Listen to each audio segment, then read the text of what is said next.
سڵاو بوختەیڤارتان پێشکەش دەکەم. دابەشکردنی موچەی مانگی 11 لە عێراق دەستی پێکردو. تا ئێستا موچەی مانگی نۆی هەرێمی کوردستانیش دابەش نەکراوە. دیاریش نییە کەی دابەش دەکرێت. ئەمڕۆژ ئەنجومەنی وەزیرانی عێراق بە ئامادەبوونی وەزیرە کوردەکان کۆ دەبێتەوە. دیار نییە لەو کۆبوونەوە بڕیار لە ناردنی موچەی مانگی نۆی هەرێم دەدرێت یاننا. سەرچاوەیەکی باڵا لە ئەنجومەنی وەزیران بەبێ باسکردنی هۆکارەکەی بەڤاری ڕاگەاند سبەینی ئەنجومەنی وەزیرانی هەرێمی کوردستان کۆنابێتەوە. هەموو چوارشەمەیەک ئەنجومەنی وەزیرانی هەرێمی کوردستان کۆبوونەوەی ئاسایی خۆی دەکات. 6 هەفتەیە ئەنجومەنەکە هیچ کۆبوونەوەیەکی ئەنجام نەداوە بەبێ ئەوەی هیچ ڕوونکردنەوەیەک بڵاو بکاتەوە.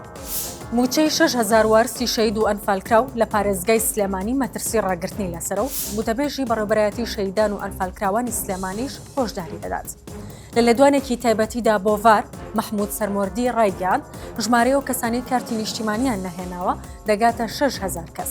ئەگەر کارتی نیشتیمانی نەهێنن بۆ مانگەکانی داهاتوو مەترسی لەسەر موچەکانیان دروست دەبێت تا ئاستی ڕاگرتن.